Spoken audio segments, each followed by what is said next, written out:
I'm a little late. I'm like 5 minutes late. How's everybody? Is everybody back? Welcome back. I'm back. Sweet. Gins and Scots? I'm back. Um, this rest goes on for quite some time. Oh, well, I'm sorry, guys. I'm just going to... I was just jumping right back into it, if that's okay. Are we good to jump back in? Yeah. Yep. Cool. All right, so the rest actually goes on for some time. I want to say you all kind of relax for a couple hours, and during this time, Gold, as you all have come to call them, because they've decided not to, because they don't have names. Apparently they earned names, and they haven't yet. And it's odd that this one, who is the captain, also does not have a name yet. So he goes about and explains kind of the excursion that they're on. I need... Well, let's roll a d4. Because we're going to find out about this excursion that we're on. I want to ask the captain, how are these panthers prepared? Prepared? Yeah, like what do you do to make the meat so? He says they smoke them. They smoke them with wood from the nearby trees. The whole body, or? They take the hide off, because the hide is very valuable, and he does explain that their clothes are made of the hide of these panthers. But also that they take the hide off, and then they separate the meat, and then they hang it in strips and smoke the meat in strips. Wendell, I need you to give me a name of a mythical metal.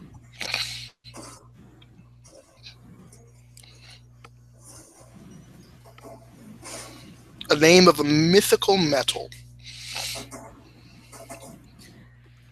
Star metal. Star metal.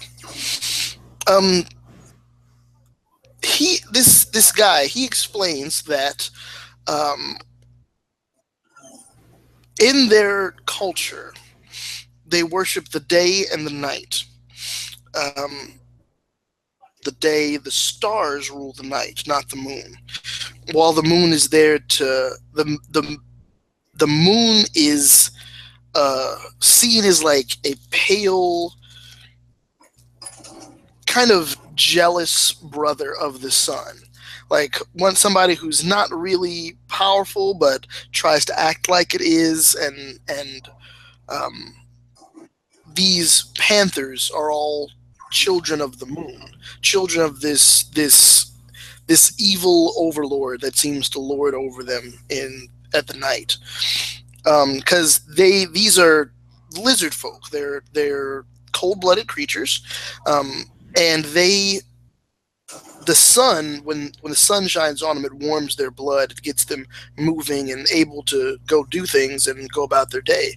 The moon gives that light, but it doesn't give the warmth.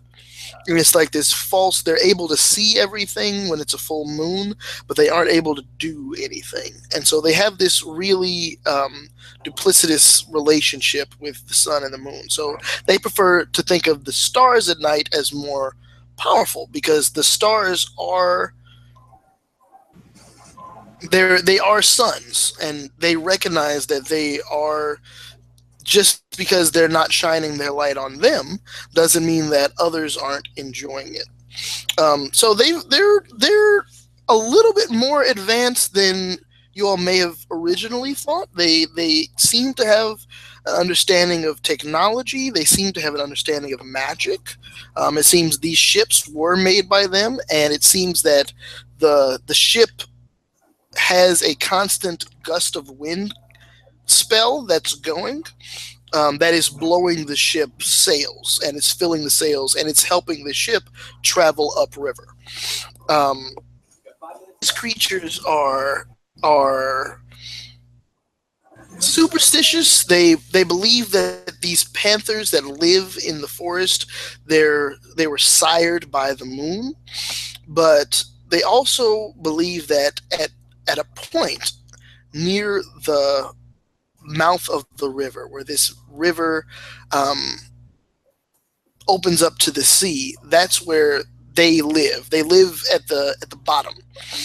And every year or so, they will send a group of younglings up the river. And the goal is to make it up the river. You will kill a few panthers, and you'll make it to this stone that's at near the base of a mountain that from which the river flows. This stone is supposed to be just a ceremonial stone. They go there, they touch the stone, they in it, and it's at that point, and this journey is supposed to make them names. They get their names through the journey, through the laughter that they share with everyone else on the ship, and through the trials that they go through. They earn their name, and they carve it on the stone, and then they come back down the river to join the rest of the clan. Um, this one, Gold, seems very concerned about this trip. This is not how it's supposed to go. There is never more than maybe 3 panthers that are usually seen on the entire journey. And right now there is an obscenely high number of them. And they've killed a lot of his crew members. And the people the people at the village, they don't know. The elders, the warriors, they don't know that this is going on at all. But he seems as though he's not going to return without having carved his name in that stone. Um, at the base of that stone, they also harvest this ore that comes from the mountain, and the ore is this star metal that is crafted into these rods. And he shows you the weapon that he was using earlier, and each one will both generate and accelerate a piece of itself, and it uses itself as its own weapon. And so you don't fill it. It kind of the metal just it shoots parts of itself out of the front of it, and it takes a good eye and years of study to be able to craft these tubes out of this star metal. But it's not like a gun, and that's something that you all would notice, especially Wendell. You would notice that this isn't a gun, it's some sort of magical explosion that this metal is generating. Reason you all have something's been up. This trip is a lot more dangerous than it should be, and they've been finding a lot of the metal in their fishing nets as they're dredging up the river as they're going along. They're finding a lot of it. They have some stored down beneath in the other hold, but they're not sure why it's here and not at the base of the mountain where it usually is. It's a little it's very disconcerting. Lizard folk are very practical, straightforward people. They're not too emotional or sentimental. But you can tell that he is trying to hide how disturbed he is at the loss of his crew, and that he's going to have to explain it when he gets back. But he does say to you all that he's planning on making it to this stone and returning. So yeah, that's the setup you all are in right now. Is there anything that you want to ask the captain? Anything you want to do before we go on to what happens next? I could really use some new attire. Is there any way I could get some of these panther skins? He probably could hook you up in one of those. You did show up and kind of save his life. Yeah, he can give you some, and they're these purplish. What do you want? What do you want this to look like? Are you looking for a vest? Are you looking for a robe? What are you looking for?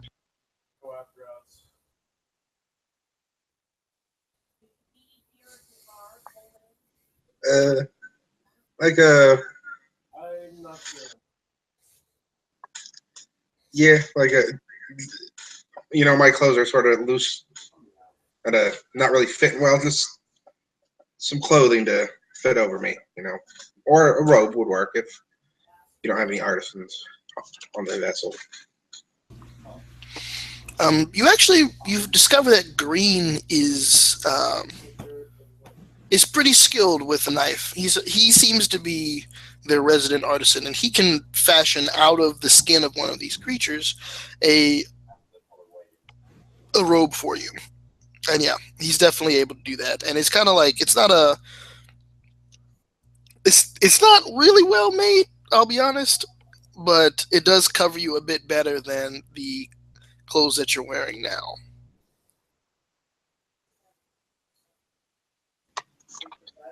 All right, so I have purple robes now. You do in fact. Anyone else? Do you have any questions? Anything you want to look into while you're on the boat? You all have affectionately called these three crew members Gold, Sapphire, and Green. Because those are the different flecks of color in their scales. And so, yeah. Is there anything you want to look into? Ask any of them? You want to pull any of them over to the side and talk to them? How much longer to get to the mountain? The stone that you're going to carve your name in? It should be. We should make it there by tomorrow. Well, we'll have to shut down a bit tonight. I'm not entirely sure how you all operate, but it's very dangerous for us to move at night. It gets quite cold, and so we usually hole up and wait until the morning.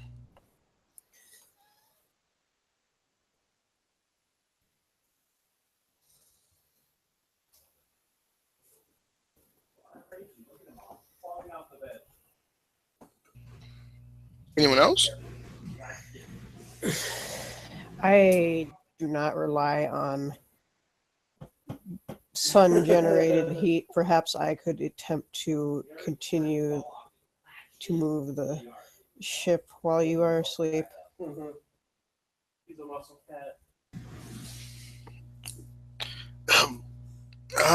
Roll a persuasion check. I'm not sure if he's too quick to let you drive his ship.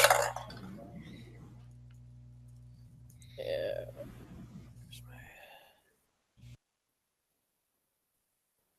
Yes, your hair. 17 plus 4.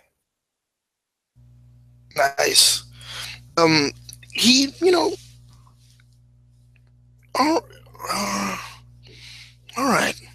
Things are a bit odd, and the faster we can get this over with, the better. I'll take you to the helm. And instead of going back up to the deck, he kind of opens up a side passage and walks in. And anyone who's here can also follow as well. But he walks in, and Ramsey, I want you to describe what the controls of this ship look like.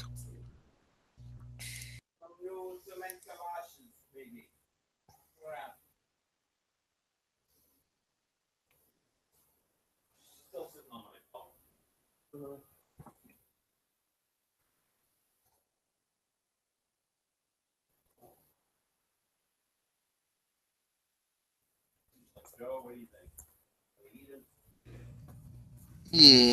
Ramsey? Are you thinking? Yep. I typed it in chat, so I didn't stutter. Okay. Yeah, it seems the entire helm is covered with different, various precious stones. What kind of stones are they? Like rubies and sapphires kind of stones, or are they like iron and steel kind of stones? Like gemstones, but low value ones, like trying to think. Like maybe opal or coral or Yeah. like okay. And he leads you in, and it's kind of like a wooden panel, and you can see that all the runes that were on the mast and on the body of the ship, they're also in this room, and they seem to be a lot smaller and a lot more concentrated, and there's a lot more of them all leading to this one panel. And there's some topaz and garnet stones that are on top of it, and he leads you over to it. And go ahead and give me an investigation check or an arcana check. Either one will work.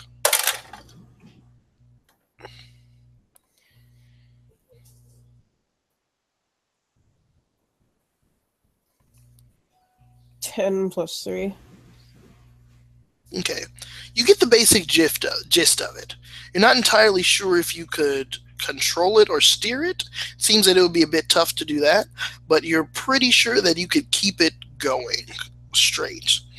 You're pretty sure you got that down. It seems to be used not mechanically, but almost like not a telepathy, but kind of an empathy, almost like a relationship with this boat. And it catches you off guard a bit, but you're able to, even though you're mechanical, you understand what emotions are. But that seems to be a bit of the difficulty with you fully being able to pilot the ship. It seems like it's run by a lot more than just logic. It seems like it's a relationship. It's like constantly convincing the ship to move forward. Makes sense. So there's this. He lets you take the helm, and you pilot it for a little bit. You get the feel of it, and you're able to maintain momentum. With that, he says that you all will probably be able to keep going through the night, and we would most likely make it to the stones at dawn, instead of later on in the day. You probably still would have to go through the night, and the evening is coming up pretty soon. But yeah, that seems to be what he's doing. So while Ramsey is figuring out the controls to the ship, and Warren is getting some clothes from Green, what are Wendell and Mittens up to? You see Sapphire, he's kind of like cleaning and muttering to himself, and he seems a bit worried about something. Like he's looking over the side and looking towards these panthers that are walking next to the boat, and he's a bit worried. But you all are, I guess, I'm going to say on the deck of the ship, mostly because of Wendell not wanting to climb up and down ladders. But yeah, what are you all up to while they're doing this? Wendell right now is in a sleep mode. He's still aware of his surroundings, but recharging his batteries for the next fight. Sounds good. Mittens? I guess I go up to Sapphire and try to see what he's muttering about. Okay.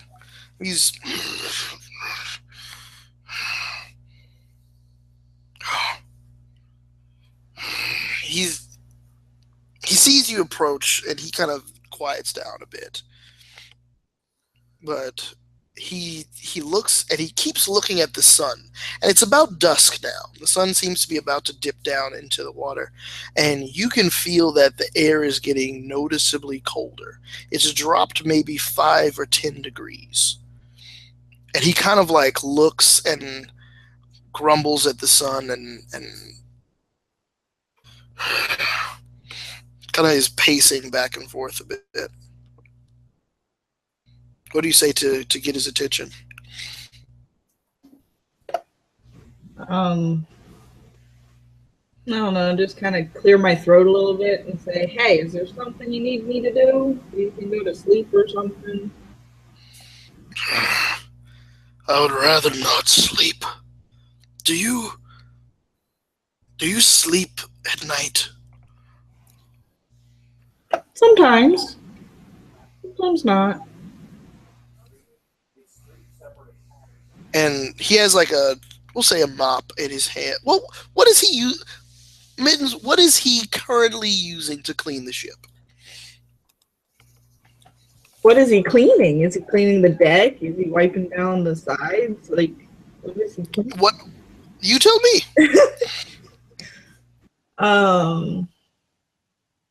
He's using a bucket and a bunch of rags to clean the blood off the deck of the ship. Not a mop, just like rags in a bucket. Awesome. He squeezes this liquid onto it, and it's a bit thicker than water. It's thicker than the water that was served to you inside the captain's quarters. And he's rubbing it on the ground, like trying to get this green stuff out of it. And he kind of looks up like, these things, and he points to the panthers that are pacing up inside. They are of the moon. They do not sleep. You look like them. So I wondered if you sleep.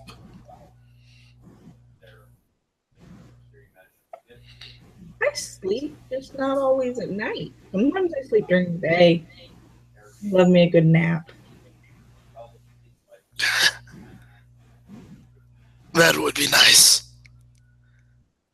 We cannot sleep in the day.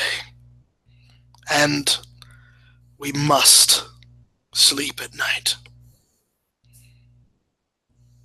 There is no choice.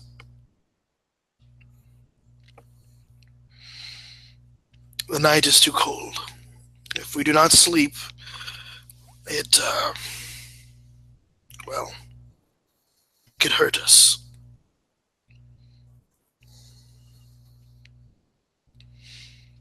And that is why I'm worried. What if I stayed up to watch the ship? I could stay up here all night while you go down there and sleep. I would like that. Have you? And he kind of looks around, and he sees that Wendell is over there powered down and doesn't see Warren or anyone else, and kind of like scoots a little bit closer. Have you ever seen things?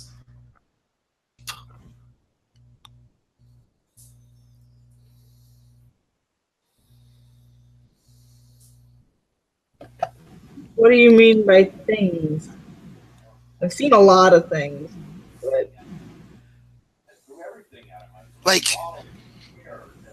images or places or people you know.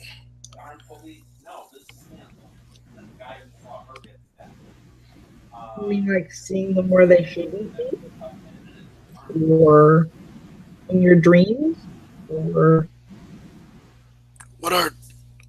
What are dreams? like images that come to you when you're asleep. So you have had them. And he kind of gets a little bit excited, and he puts the rags in the bucket and kind of stands up. Yeah. Images while you sleep, yes. Okay. He, we have never dreamed until this voyage. I talked to the other people on the crew, and all of them, when they sleep, they see things. They see people. They see each other. They see the ship. They see the Panthers. This has never happened before. And he turns back to his bucket and he grabs the rags. I don't want to sleep. Does anything worrying happen during the dreams? Like, does somebody get hurt? Do the Panthers always attack? Are there always lots of them? Did it happen before you saw the Panthers? It is not.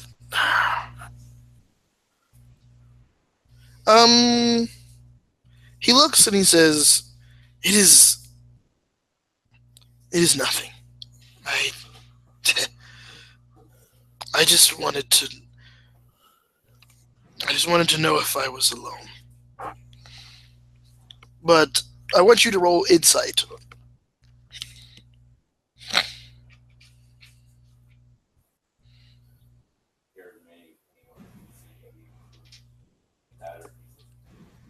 I got Give me a.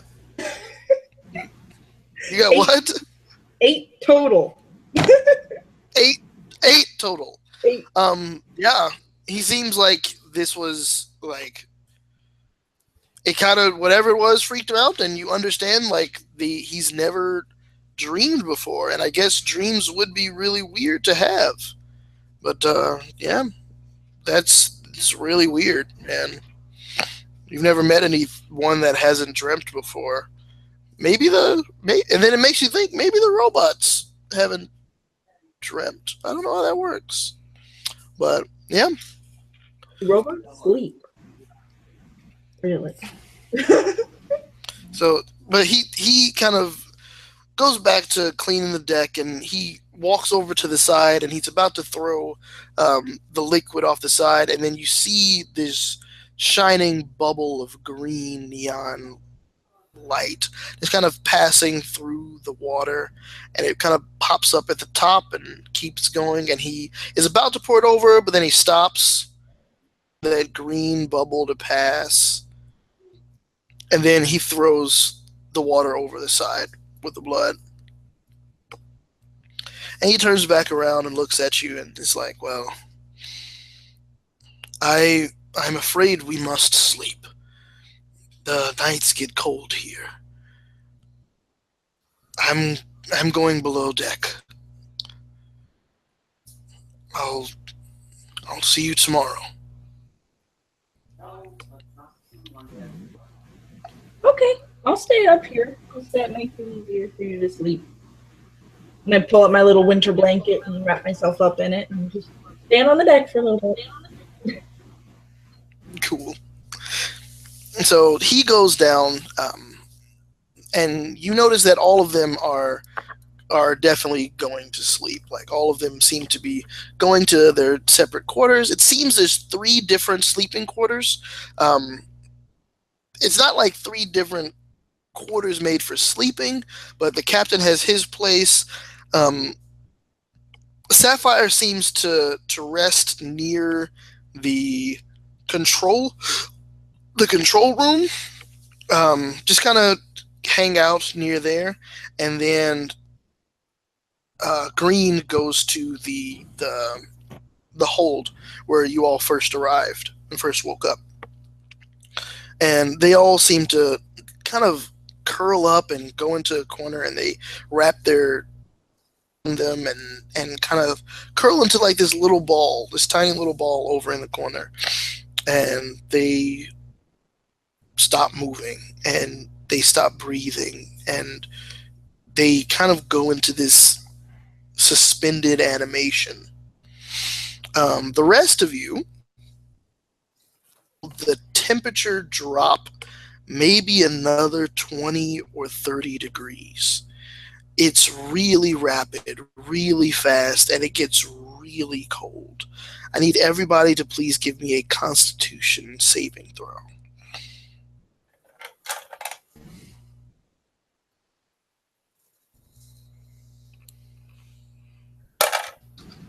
19. 20.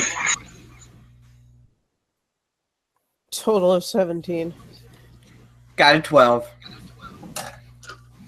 Well, thankfully everybody passed, but you feel this cold seep into you, and it's not pleasant. It's a very surprising contrast to how hot it was just moments ago. You can tell why these lizard folk probably are curling up for the night, because this is pretty tough stuff. The night kind of goes on uneventfully for some time. Everyone can take a long rest for this period of time. So you get your spells back, I believe, for the casters. You kind of go through the night, and it's calm. It's really quiet. If you stop for a moment, you can look over the side of the boat, and you still see these neon blobs, some red, some purple, some orange, and then some green, flowing through this viscous liquid over the side of the boat. Also, if you look closely and you look at the reflection of the stars and these blobs, you can still see the eyes of those panthers pacing left and right, up and down the sides of this bank. The boat sails on through the night, and I need who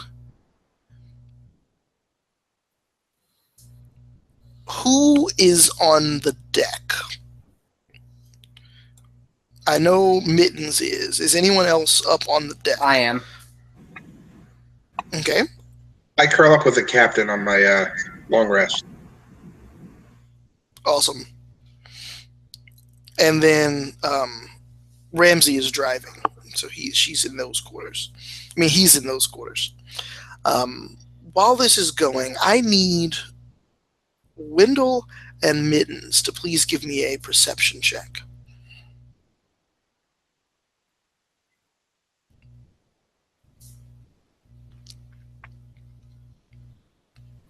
9. 9. 18.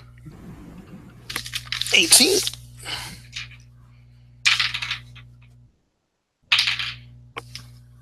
Okay. Surprisingly, both of you see this, because they rolled horribly. I can never roll for anything to sneak up on you all. It's really bad. Anyway, as you all are sitting at the deck, and you're kind of, this robot guy seems pretty cool, Mittens. He's, shut down right now, but he seems pretty all right.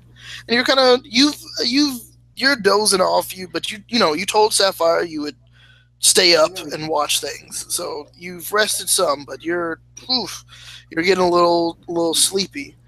And suddenly you see Wendell. You're mostly offline, but you still have a few of your optical sensors running around, and you have a few of your other sensors going. It picks up something. It picks up movement straight above you.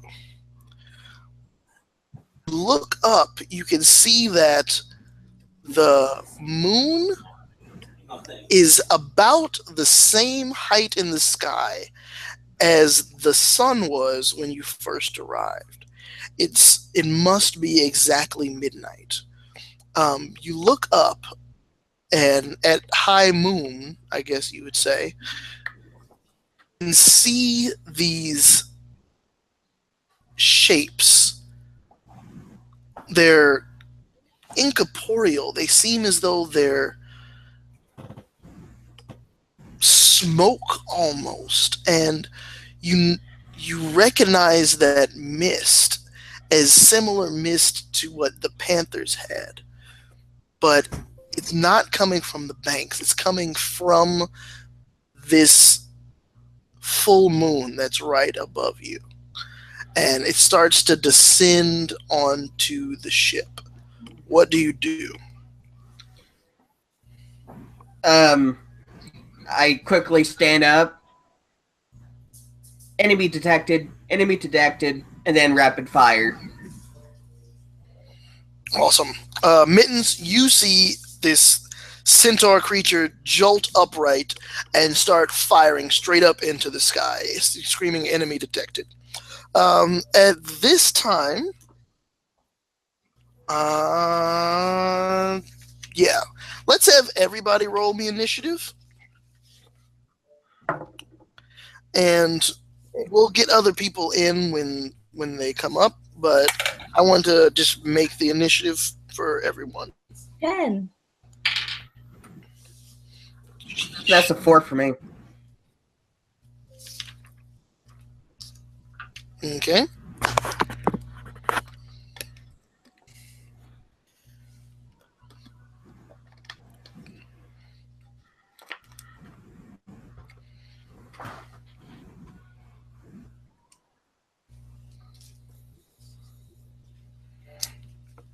Okay, and we have... Really? That's nuts. Okay. So we have... It'll be Warren. Then Ramsey. And actually it'll be Mittens. And then Mist. And then I'll let you get your shots off, but you are going to be at the back of the initiative. All right. Cool. So we have Warren, Ramsey, Mittens, the Mist, and Wendell. You fire shots. Go ahead and give me 2 attack rolls. All right. That's 1 misfire. And the other one is a 17. Okay. You fire straight up into the sky. And it kind of just goes straight through this mist. And it continues to descend upon the boat.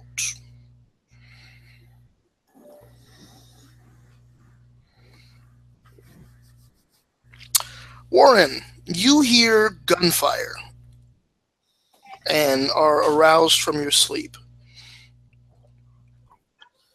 I wake up, tap the captain, realize it's still night. He's probably still sleeping, and run up to the top of deck. Run up to the deck. Okay. You run up, and you do see this mist descending on the ship. Can I discern anything about it other than looks like the same as the Panthers had around? Give me an Arcana check.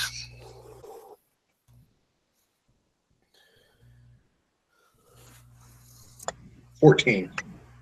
14. You can tell from the way that it's moving that this is different than those Panthers. This, like, something's up. This doesn't seem like something is hiding in the mist. It seems like this smoke is whatever this entity is.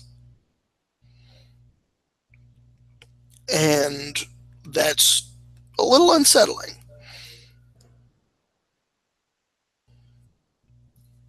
And it kind of floats down and is descending on the ship. I'll say that is your bonus action. I'll give you an action.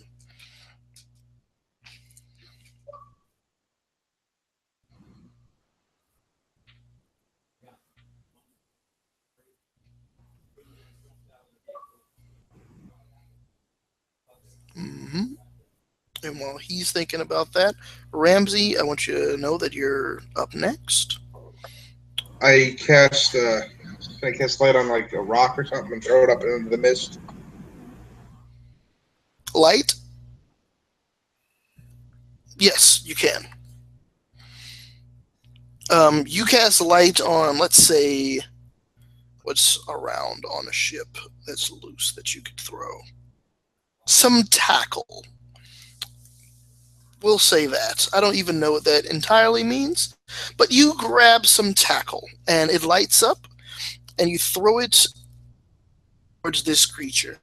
And as the light shines, you can see it shine as this thing passes through the creature, but you also get a view of a crown.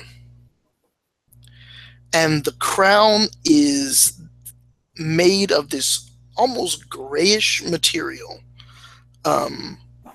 but reveals this crown in the mist, as well as two green glowing eyes.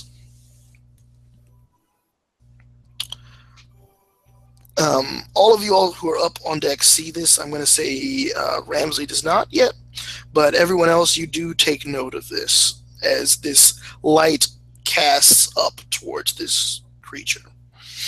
Ramsey, that's actually up to you. Can I assume I heard Wendell's gunshots? You did. You definitely did. Okay. So Ramsey is going to sort of double check everything real quick and then make his way onto the deck. And you make sure things are still moving forward, and you climb up to the deck, and you see as well this mist coming down, and you also see that's shining through this light spell that Warren is throwing up towards the creature.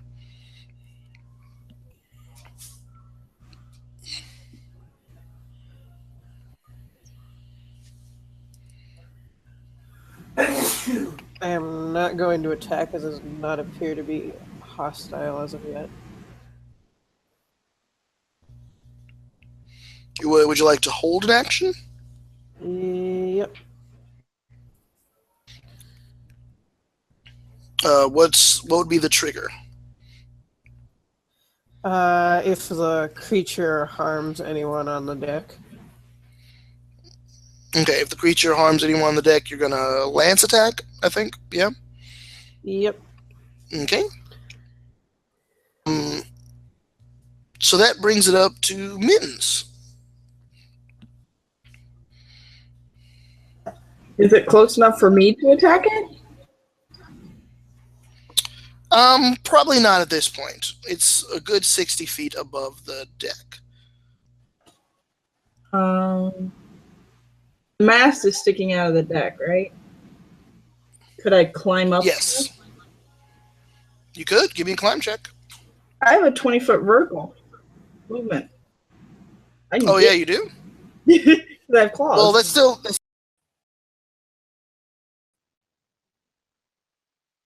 would be 40 straight up.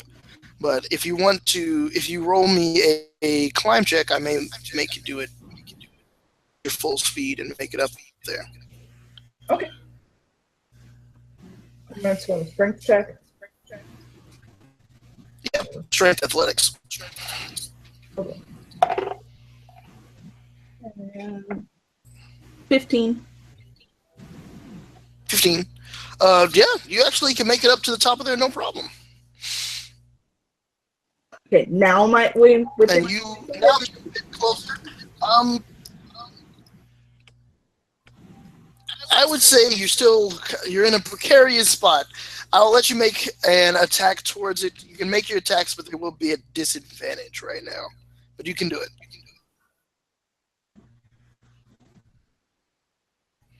because you're kind of hanging off the side of this mast.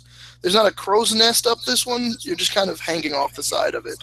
And the wind from whatever this spell is blowing past you right now.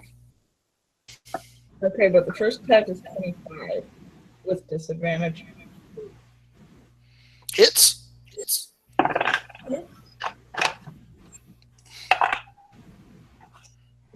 12 damage.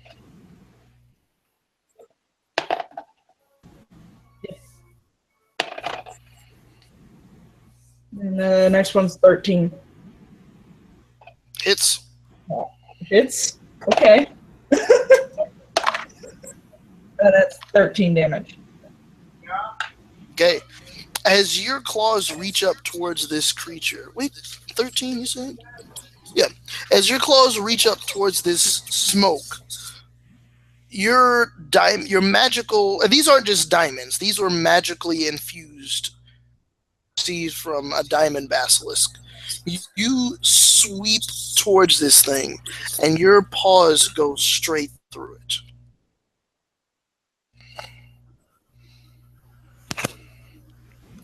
I growl at it in frustration. You do so. This smoke kind of passes by you. It seems not even to be paying attention to you. And it kind of descends one and goes straight or to the cargo hold.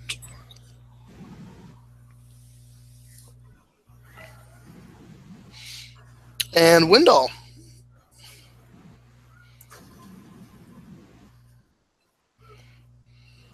He's going to take action to try to repair. Go for it.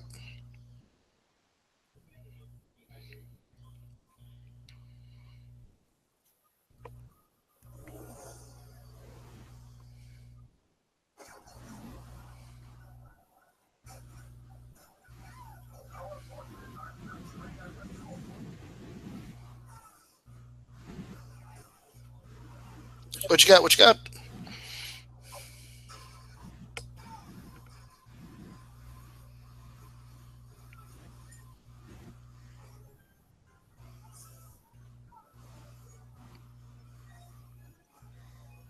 Window?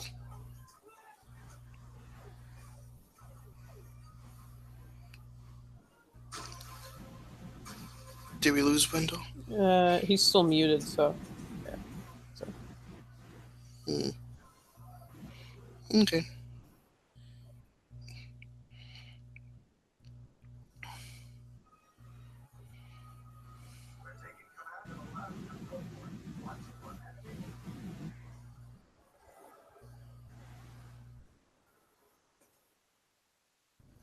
Yep. I think something happened. While he's trying to fix his guns, I don't think he's going to move to attack this round unless he burns an action surge. Warren, what are you up to? We'll come back to him.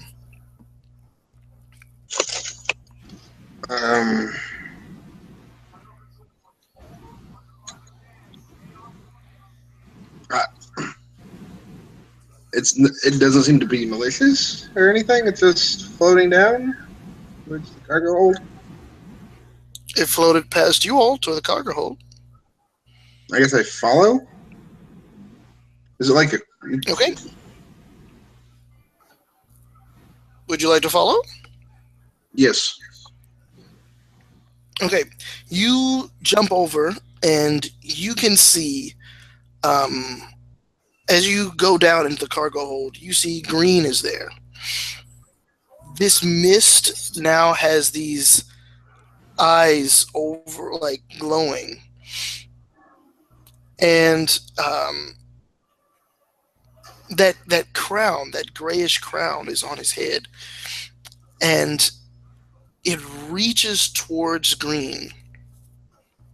And you can see Green is, like, shaking a bit. and he seems to. He's like panting and as though he's having a really, really bad dream right now.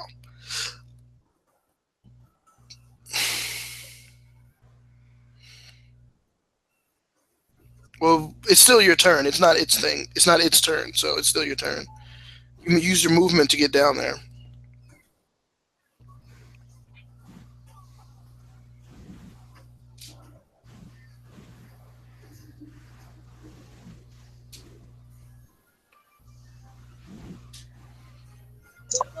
I guess it looks like it's hurting Green. Sorta. It looks like Green is having a nightmare. Yeah.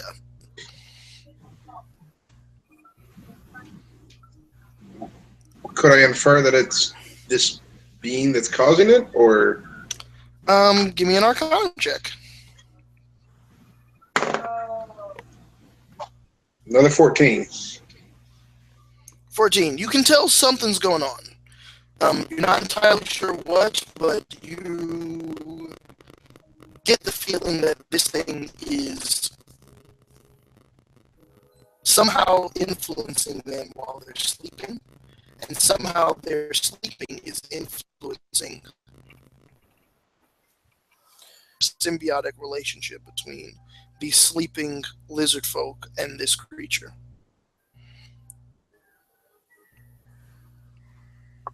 Well, there's no like physical damage going on.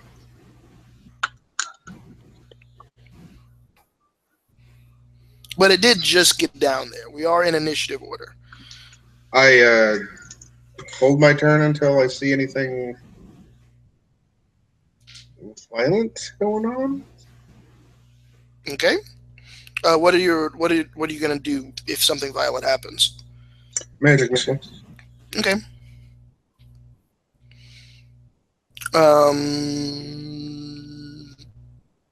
Yeah. So next up after Warren is Ramsey.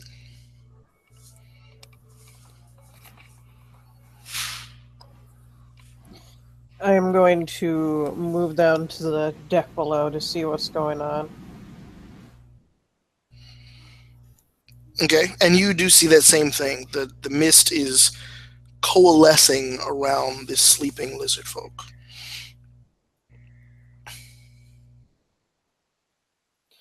I stand very near, but I do not attack. Are you holding as well? Yes. Okay. Next up is Mittens. You're at the top of a post right now. I had to climb down the post now. You do so. Yeah. Pretty sure I can't move any further than that, though. Yeah, I would say if you want to use your action to dash, you can make it there, but just making it back down, you're kind of like, okay, I'm all right, whatever. Yeah. Probably pick up All right. cuddle back under the bed. Okay. Reaches towards this sleeping lizard folk. And very quickly, that's going to be really bad for him. You see the lizard folk start shuddering and moving very violently in his sleep as some sort of like shimmering greenish glow starts coming from the lizard folk. He seems to still be sleeping, but it doesn't seem like this is good for him. I'm going to say this can trigger any held actions if you all would like to. It does not look pleasant. It looks actually really painful. Yeah, I'm going to... Well, we'll trigger Warren's first, if Warren's, because Warren is before an initiative. Do you want to trigger it? Yeah, I'll fire magic missile at the Smoke. Fog. All right.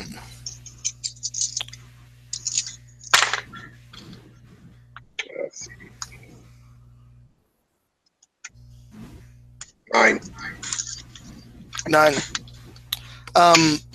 Those 3 missiles shoot out and go straight through the creature and crash against the wall behind it.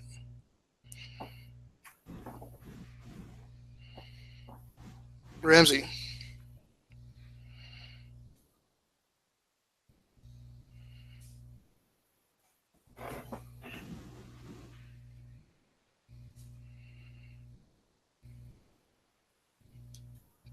Dum, dum.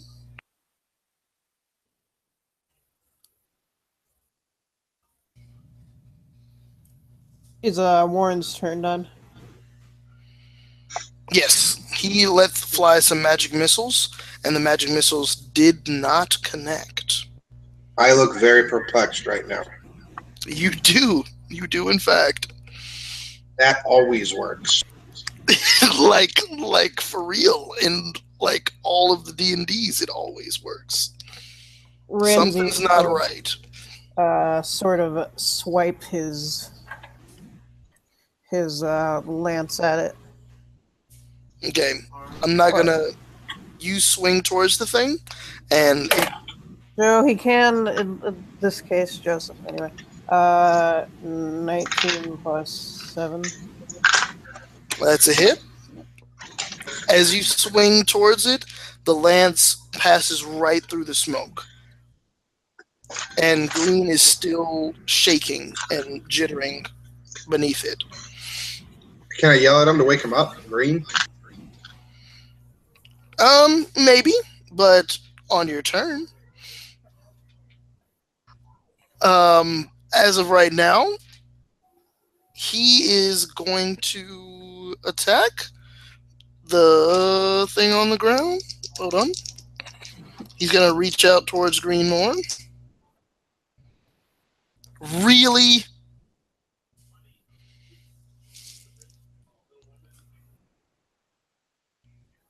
Oh, really? That's ridiculous. Okay, well, yeah.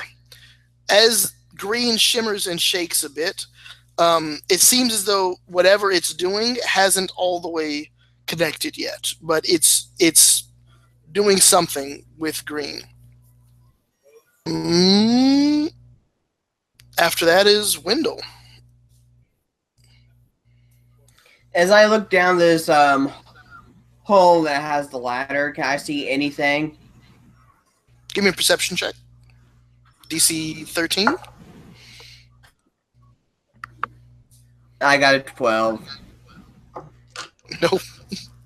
You can hear there's some sort of greenish light glowing down there that wasn't there before, but you can't make out anything from your vantage point. You're kind of trotting around the circle, the hole, trying to get a view. This unit can't help. This unit apologizes, and he ends his, no, I can't do anything, so. All right. Ramsey.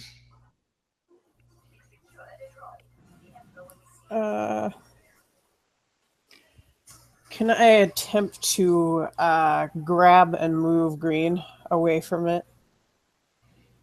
You can. Give me an athletics check, just a DC 10, just to be able to do it. You're a pretty strong robot. Yeah, that's 13 plus 4. So. Yeah, no problem. You lift him up. What you gonna do with him? Back up away from the smoke entity. Okay. It is going to see you pulling away from it, and he is going to take an attack of opportunity.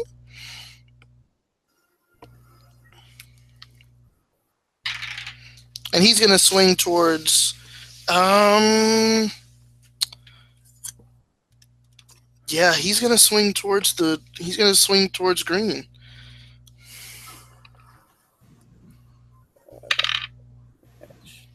And he hits.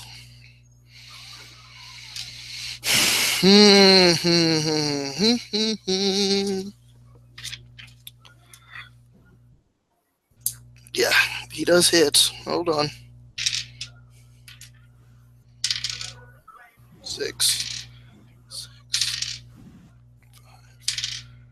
2, 6, 6.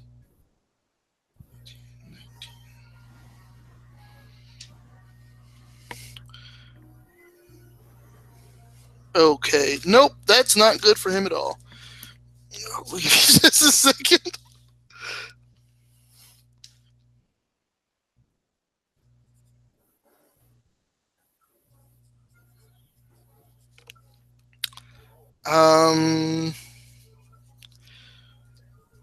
He reaches towards Green while you're pulling him away, and it's like these smoke tendrils reach out and Green's face, and as it does, you can just feel like he has to make a con save, which he fails. Yeah. You can see this green energy like flow out of him into this creature, and this pain like kind of jolts Green. Not like he's not awake, but he like screams as this greenish energy flows out of him as you're backing away with him. And he's going to he opens his eyes for just a little bit as this happens, and as he opens them, you see the crown that is on this creature kind of glow a reddish tint as the eyes flutter open for just a moment. Mittens.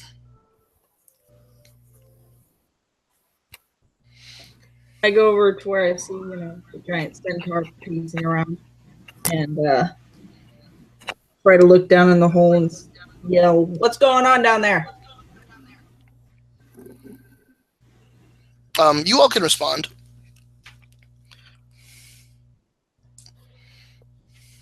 We are under assault. At this More point, so than- Ramsey, you've been able even though he attacked, you've been able to get Green to the base of the ladder. So at this point, you see a very like almost emaciated Green in Ramsey's arms as she's pulling him over.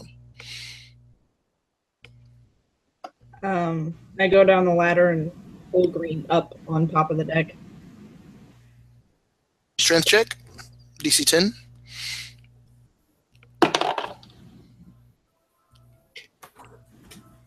$16.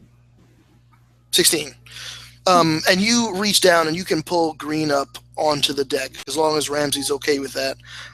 Pulls him up on the deck, and you see Green really emaciated and thin and as up onto the deck. At this point, the smoke goes down the hallway. The hold floats kind of through and around Warren, and kind of floats through and around Ramsey and moves upwards onto the deck, but it has to use its action to do that. So he's moved through all of you and made it to the deck where Green is, and you can see him, the smoke whirl out of this kind of ladder hole, and the crown on its head has changed from that glowing red back into its gray as Green sits unconscious on the deck. Do we get attack opportunity on it? Sure. Swipe at it. I want to try to move Green further away. Right. I got a 19. And that hits, but as you swing towards it, it goes straight through.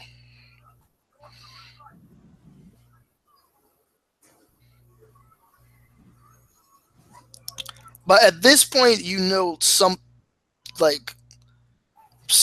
definitely up. And Warren, you would tell that it probably there's something going on between him and Green. There's a reason why this thing is chasing this creature fervently, and it doesn't even seem to be noticing the rest of you.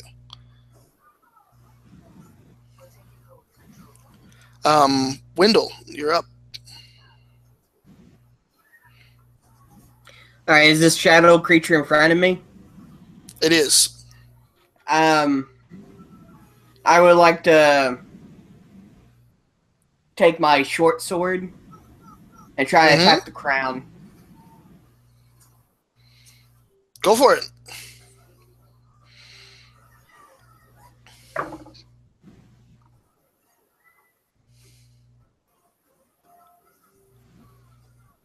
That's a 17 to hit. 17 to hit. Hits.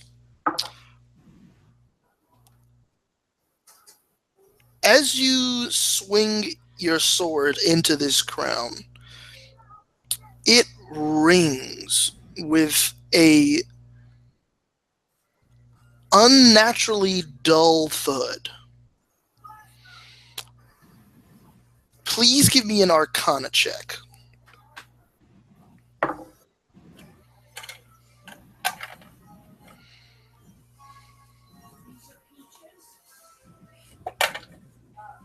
That'd be a 5. Yeah, it's really spooky. Can anyone watching do a check or no? Yes, everybody please give me an Arcana check, because you all hear it as it happens. Please do better than 5. 21. 12 plus 3, so 15. You get an inkling of it, Ramsey. What did Mittens roll? Another 5. Awesome. Perfect. So you all, y'all are, you have different skill sets, everybody. But Ramsey, you get a hint of this, but you, Warren, you recognize it immediately. That crown is made of stardust. Makes that dull sound when it's struck. You know that is the eternal material from which all things in Limbo are comprised. And the star metal that you've been hearing about, and even the stuff that you've looked at on the ship, none of it had the same quality as stardust. But it seemed to be similar. This is definitely pure stardust, whatever this crown is made of. And you also would know that it doesn't break. You can't break stardust. It is everything. So whatever this thing is, and looking at the connections that you're making, this thing is using that crown to remain invulnerable. It's flowing through it to transition that ability over to itself. But you can feel that there's another link, and you're pretty sure it has something to do with this lizard folk. You saw the crown change color for a moment, but it was when the lizard folk opened his eyes.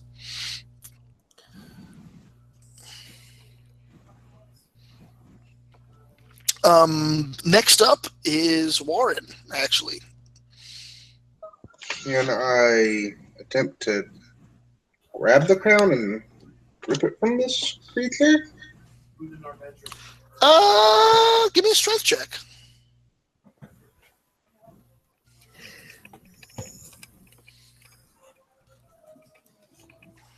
14.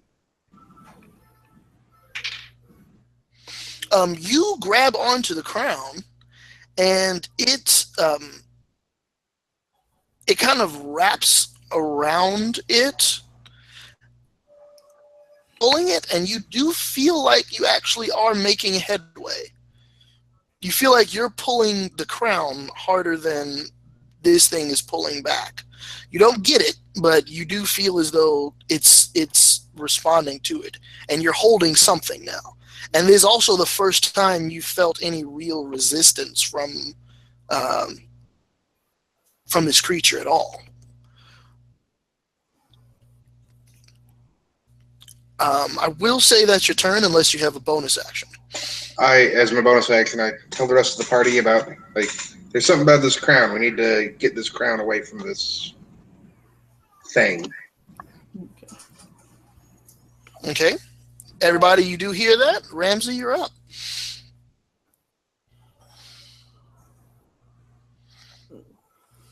Ramsey says, Mittens, keep an eye on the lizard folk, and then he makes a grab for the crown also to try and help Warren wrest it away from this entity. Excellent. 14 plus 4, 18. Excellent. With you two's combined might, you pull this crown, and you hear a wail, and it sounds He has a plate of food for some sick. reason. It sounds old. Just a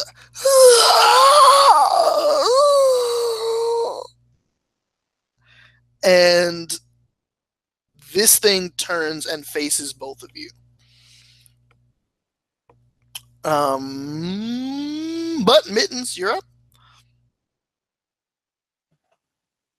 So they have the crown now, right?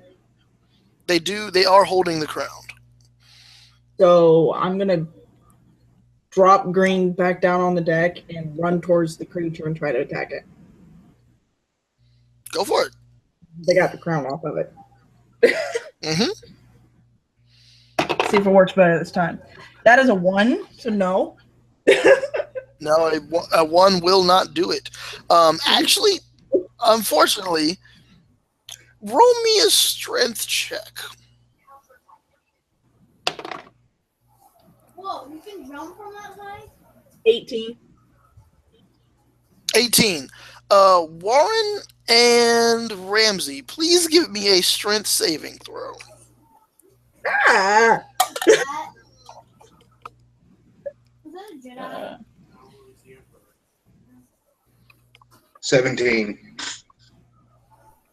15. As Mittens runs towards this creature, now happy that she probably can strike into it, still like whiffs, and the smoke this time moves out of the way of her. Notice that. But as it moves, she collides into both of you and knocks you all over. And this creature grabs the crown His name is Kyler. and starts beelining. Oh, look, it's its turn. It goes straight for Green, who's on the ground defenseless now. I have a bonus action, don't I? You do have another attack. You can go Or ahead. can I try to grab the crown? And it just Nope, because he used an attack action. You only have your second attack action to go with it. but it has the crown. And it does have the crown again. It does have that. That was probably the worst place to natural one ever. I couldn't help myself, apparently. Could I use dash and try to get back to Green? To try to Or- interpose yourself between the two. Yeah, or use the rest of my movement to try to get back. I believe you have something called Step of the Wind, and you can use a key point to use dash as a bonus action. And Yes, if you do that, you would be able to make it there. Okay, let's do that. Okay, you dash over next to him, but now that it has its crown back, it's no longer really paying attention to everyone else, and it bends over, going to try to attack Green on the ground. Yeah, that hits.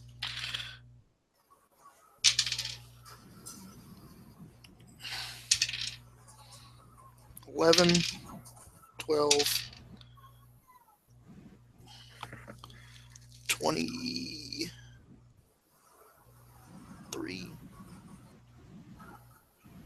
Oh, wow.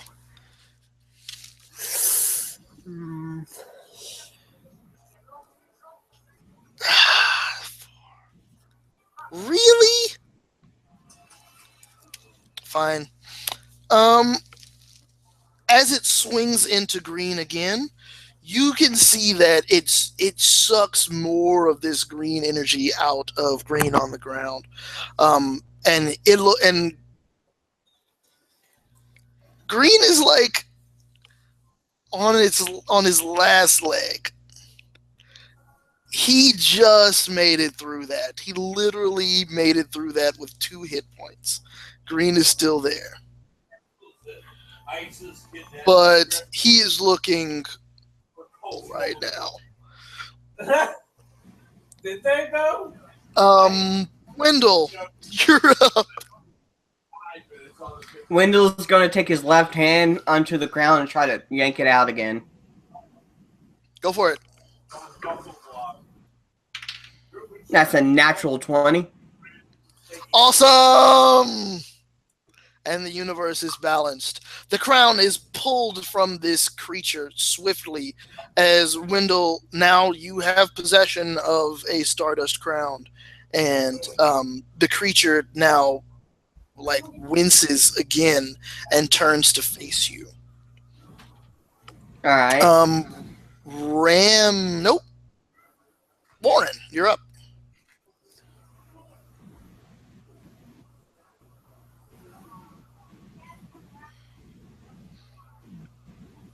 Warren? I'm going to cast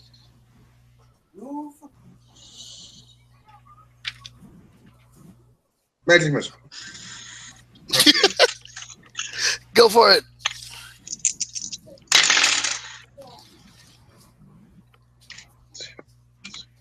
$13 with a Wild Magic Surge.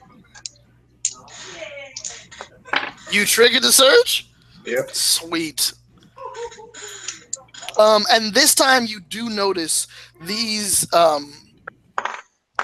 your missiles land, and they land hard.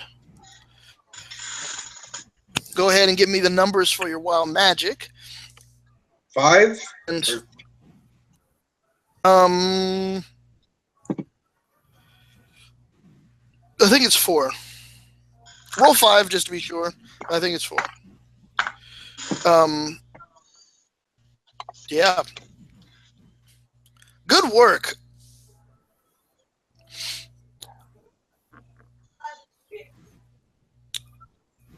Next, well, and I'm going to find what your wild magic surge is. We're going to go on to Ramsey. Ramsey is going to stand up and, since he was knocked over, and try to get to Green to use lay on hands if at all possible. I don't know. She's making really weird noises. You can go ahead. Okay, so Oh. I need flesh up.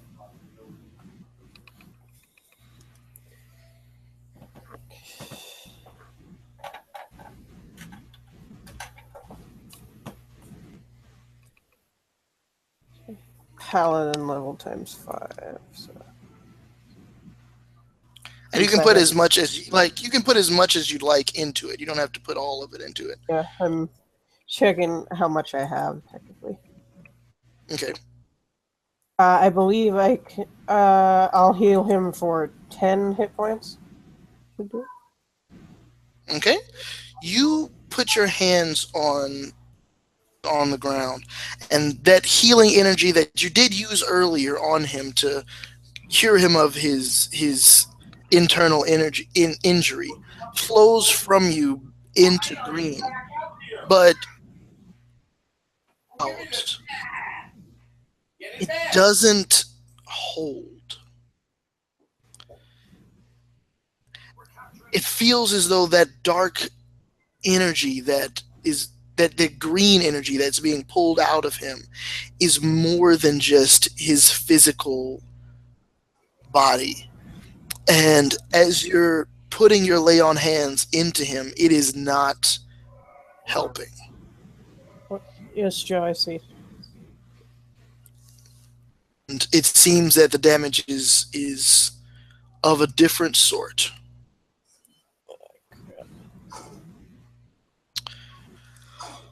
Mittens. Let's try this attacking thing again. Go for it. Hold on. Actually, before you go for it, let's look at what happened with that wild magic surge. Yes. 5064. All right. What? Okay. Target can use his index and middle fingers like scissors. Okay. That happens. Was this smoke creature? So it now has scissors. That's a thing. All right, that's great. That's what happens. That's what happens. That's canon. Next up. Now you can go ahead and run your attack spins.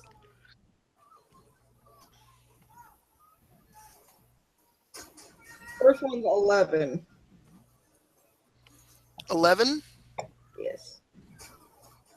Miss. Okay, let's try it again.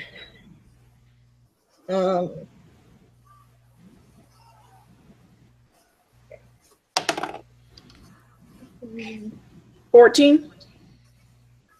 14 is a hit. Sweet.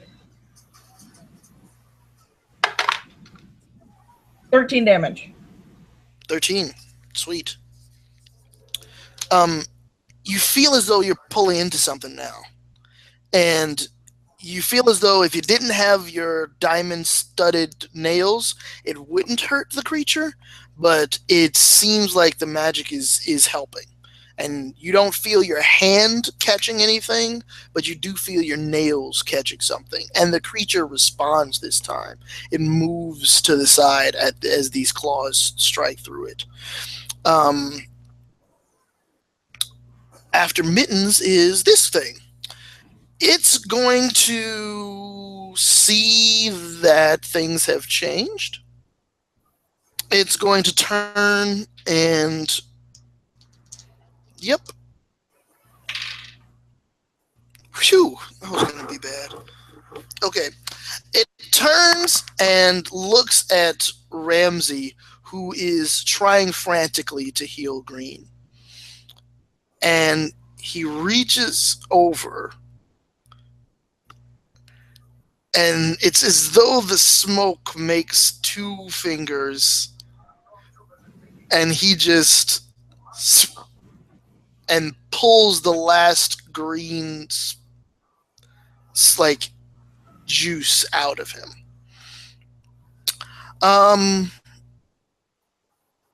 Strange happens. Green's eyes open up. Are not normal. They have this sickly green glow. And it seems as though That's Star Wars? whatever that stuff that was getting pulled out of him it's glowing in his eyes now. And he sits up and seems to almost glow all over with that green energy. And I'm going to roll initiative for green. He's at 11. That puts him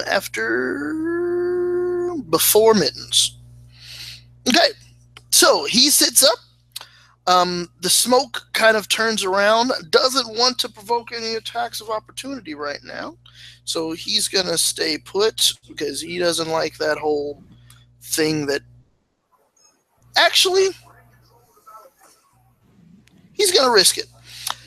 He's going to take an attack of opportunity from anybody who's close to him. So I believe that would be Mittens. And I think that also counts Ramsey and... I think everybody. Everybody gets an attack of opportunity against him. Go for it. I rolled 28. You rolled a 28? I rolled a 19. Okay. I got a 17. Okay. 16 plus 7, so... And Warren, do you want to try to take a crack at it? At green? No, at the creature. Because it looks like it's about to pull away. Only melee attack, right? Go for it. Right? Opportunity attack, yeah. Everybody hits. Please give me some damage rolls. And we'll see if Warren hits. 11. 20. 11 plus 4, so 15. Okay. That's a 5 for me. Okay. And Warren? 6. Okay. Give me just a second. He's crawling. Yep.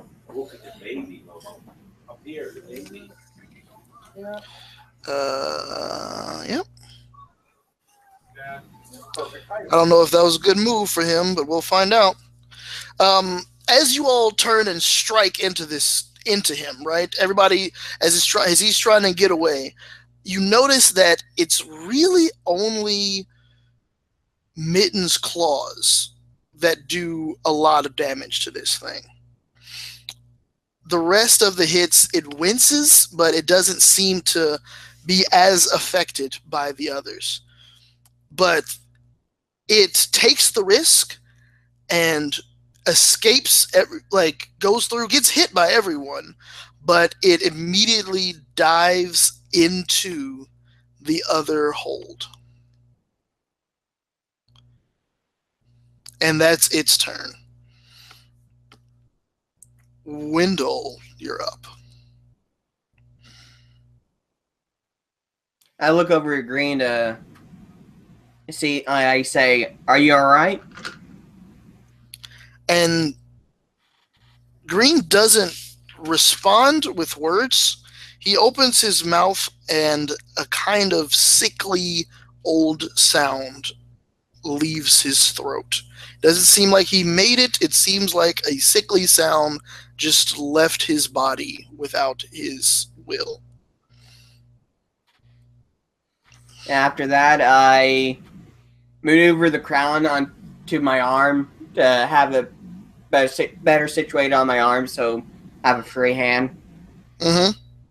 After that, I guess watch Green for a little bit, see what he does. You want to hold an action? Yeah. Okay. And the trigger would be if he attacks an ally, I'll attack him. Sounds good. Next up is Warren.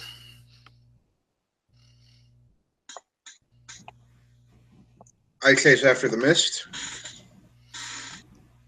You run after down into the hold. You make it, I would say, because this one is farther away, because you have to go over to the other hole and make it down to the bottom. If you want to stand at the top, you could and try to look in and see something. But if you want to get down in there, then it would take a dash. And that'd be my full action. Yeah. But if I look, then You would be if you do a DC 13 perception and you get a good view of it, then you could try to make an attack from up top, or you can use the full move and get down in there. I'm going to try to stay at top and see where it's coming from. Go for it. Give me a DC 13 perception. I got a 18. 18. You see it is approaching Sapphire, who is sleeping by the door to the navigation room. Like, there's nothing else around it? No one else? No, the captain's in his room off to the side. You see he's going towards Sapphire right now. Okay. I'm going to cast... where are you? Shatter. Awesome. You're going to do it in a way so it doesn't hit Sapphire yet, but it's going to hit him. Correct. Go for it. Now I'm making a saving throw, correct? Yes. And it will be DC 16. Is it what is it, Constitution? Is it Wisdom?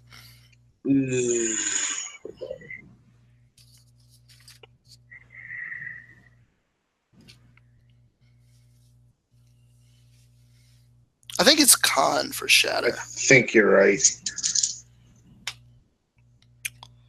He gets a 22.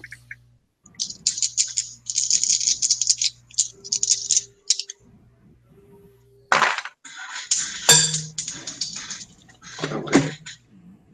That's 11 points of damage, and Is that cut in half? yes. He takes 11, right? No, he takes half of 11. Half of 11. And wild magic was triggered. Excellent. Give me another roll on it. Okay. And this thing looks like it's having trouble keeping itself together. It's not doing really well. It seems like it's prioritizing this to try to do something. Ramsey, you're up. You notice that this creature didn't go into the hole. It kind of just went through the ground, and so it was able to move a lot faster. So you all, in order to get to it, would have to get right up next to it, you'd have to use a dash.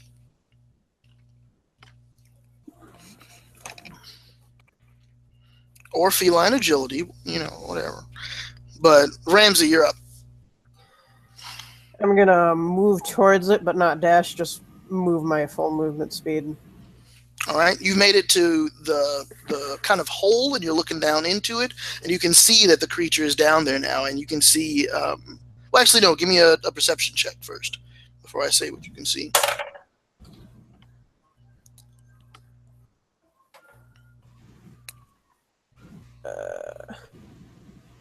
13.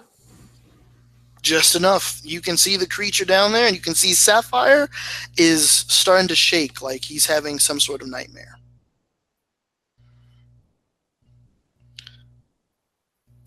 You still have your action. Oh, that's a 9,000. 9,000s are really crazy.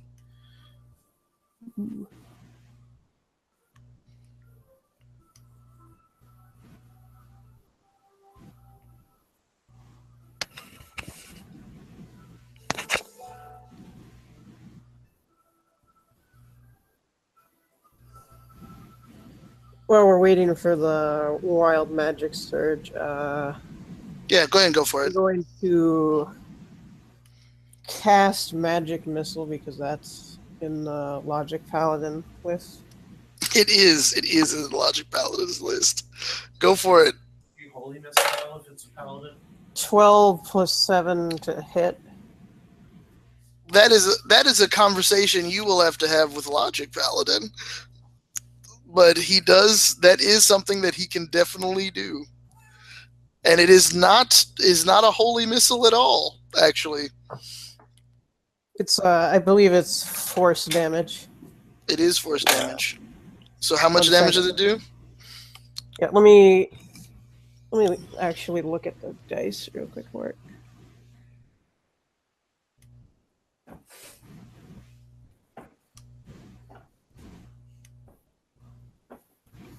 Okay, 3 darts. 1 second.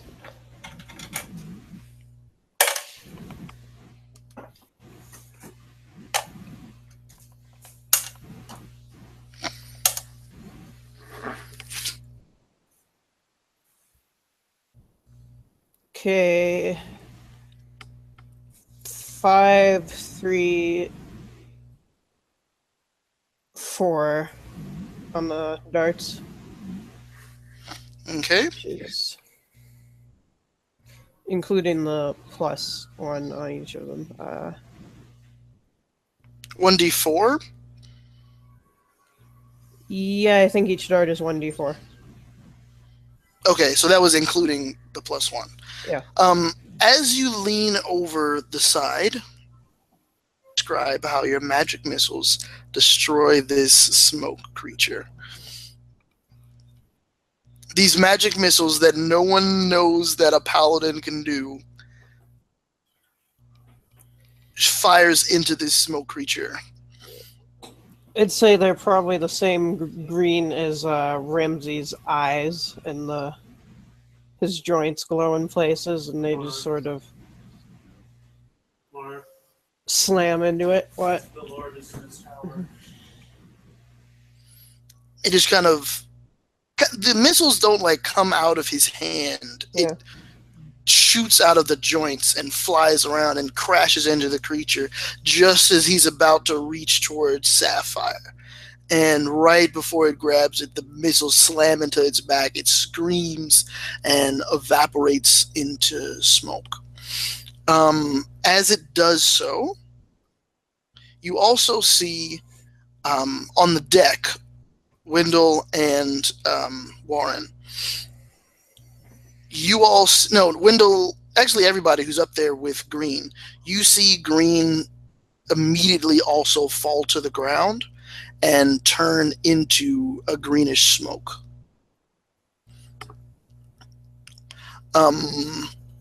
Finally,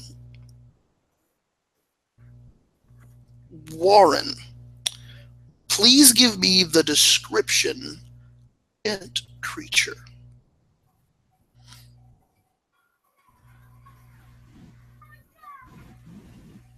What was that? Give me a description of a sentient creature.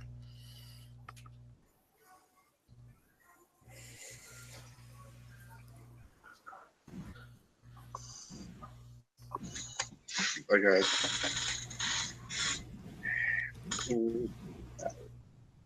Redheaded half elf.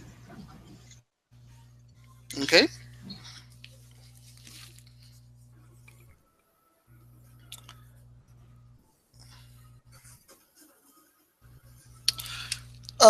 How old?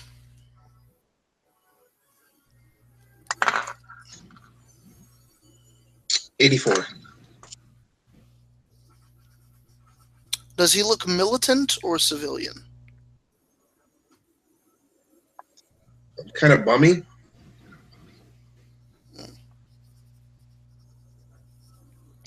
All right. You see on the ground in front of Sapphire a red-headed half-elf who looks fairly old, tattered clothes that look like they are worn and just kind of old. But you also notice that his head, his shoulders, his knees, his legs, all of it are all full of bullet holes. There's all these punctures through his body. It's laying right in front of Sapphire.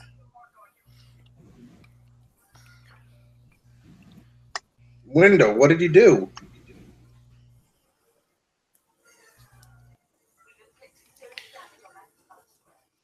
This unit cannot see. He does not know what he does. I check the body for any identification or anything. Doesn't seem to have much on him. Give me an investigation check.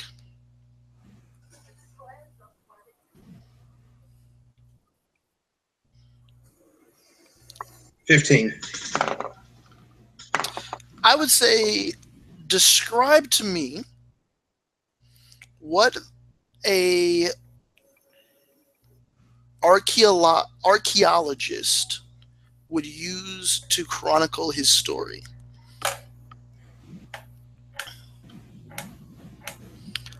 Specifically a limbonaut.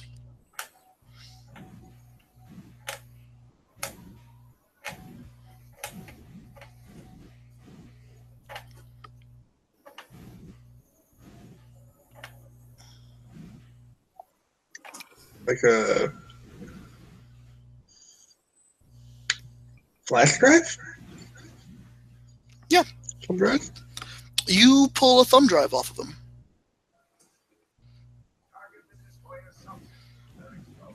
I don't know if you entirely know what it is, but you do know that this belonged to whatever this creature was. I'm going to fast forward a bit. Is there anything else anyone wants to do before I fast forward to Dawn? What, Joe? I took out a Star Destroyer's bridge by crashing my X-Wing into it. Sweet. But but is there anything anyone wants to do before daybreak? No? Yes? No? No, I think we're good. Good. Okay. The sun comes up and you feel that temperature jump again and again and again and again, and it gets warm and hot and humid, and you all are almost there. And as you kind of go around one last bend, you can see this very large monolith of stone. And about this time, Gold and Sapphire wake up. Yeah, everybody, you get a short rest. Actually, yeah, a short rest. You would be able to do a short rest, not a long one. But you all kind of wake up, and I mean, the Gold and Sapphire kind of wake up, and they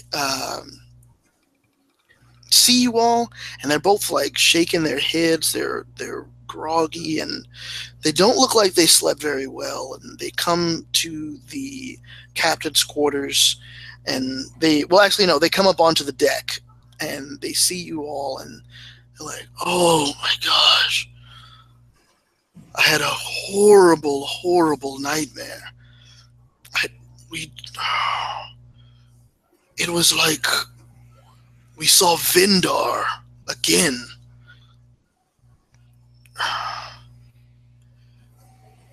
It was like he came here with... Where's Green?" Well, they don't say where's Green. They're like, where's the other one? And they look around.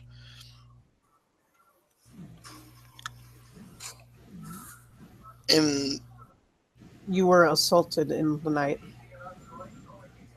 by some sort of entity. Or afternoon. what? Where is it? Did you kill it? Yes. Do you all show him the body? I definitely point out the body. He looks, and he kind of bends over, and this is Vindar. What is... And he kind of like backs up a bit. And what is he doing here? And Sapphire sees this and immediately like loses it. And he turns and starts screaming, "This is your fault! That's what's been happening! It's you! This has been you!" Okay, Sapphire starts running towards Gold, looking like he's going to try to kill him. He's actually bringing out his sword, and Gold seems to not try to even resist. I want to cast Calm Emotions. Go for it. What's my DC? 16, I believe. 16 Wisdom. He fails. Whew. So he runs and like you. Oh, roll the magic. Roll the wild magic. But he runs and slowly breathes and just calms and just. This is Vindar. He was like you. He showed up out of nowhere, landed at the mouth of the river. Everybody was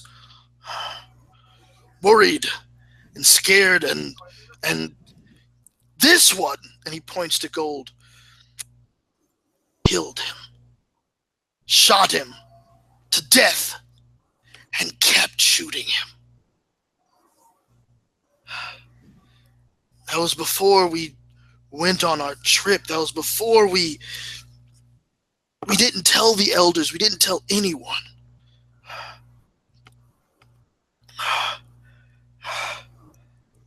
This was a curse. This is why we've been seeing these images at night, these terrifying images of Vindar. Seems you all have killed him again.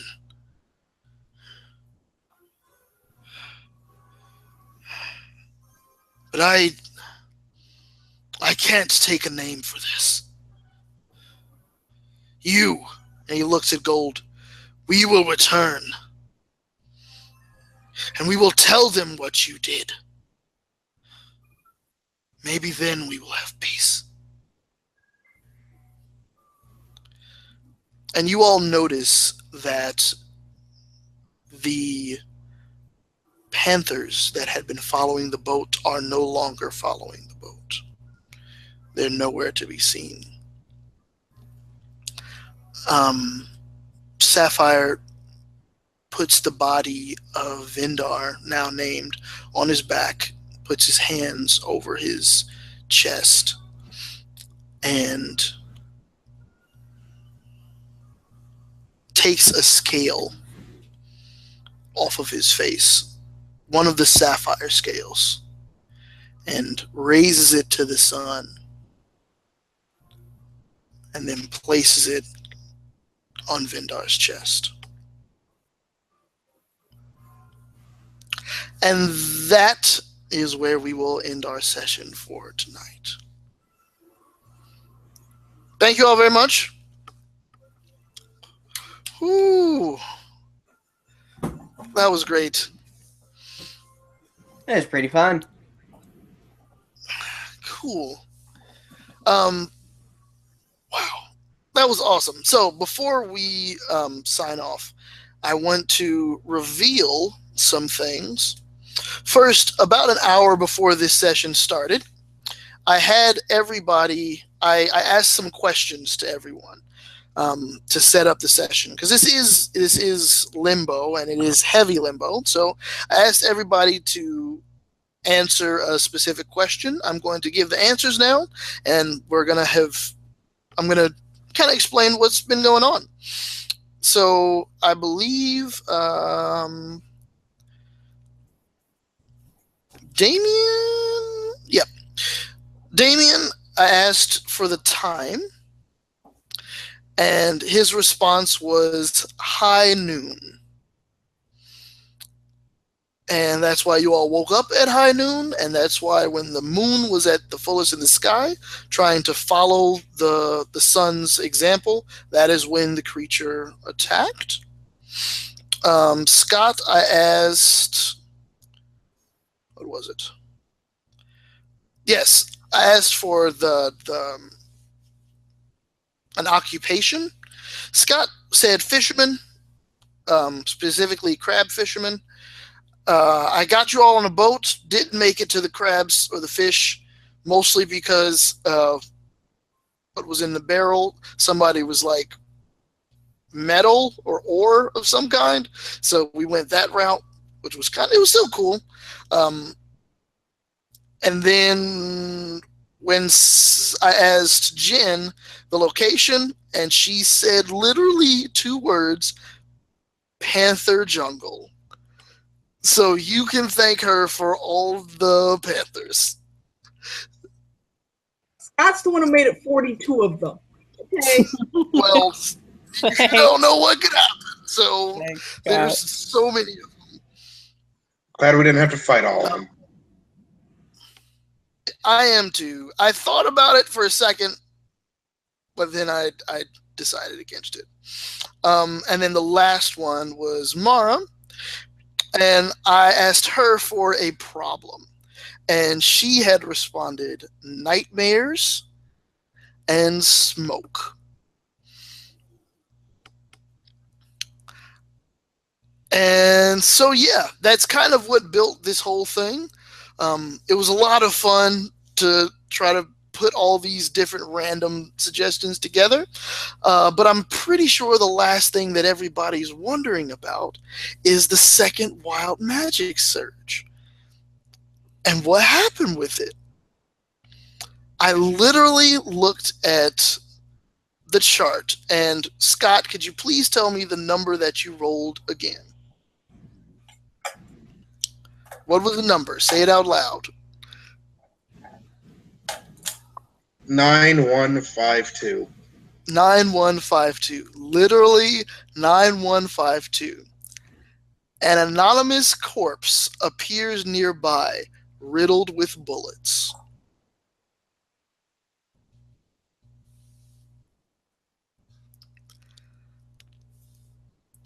That's exactly... that fit way too well. So, thank you all very much for a fantastic time. That was already planned. Nope, it was not. It was not planned. This entire session was not planned. Not a single thing of it was planned. I want to stress that so much. I came up with I had to come up with everything. And no, as soon as that happened and you made that roll, I was like, that's exactly why this curse happened. That's perfect. So yeah, if you hadn't made that roll, I would not have had a conclusion to this story. So it would have just been a monster. But that roll was perfect. It tied that whole bad boy together. So thank you all very much.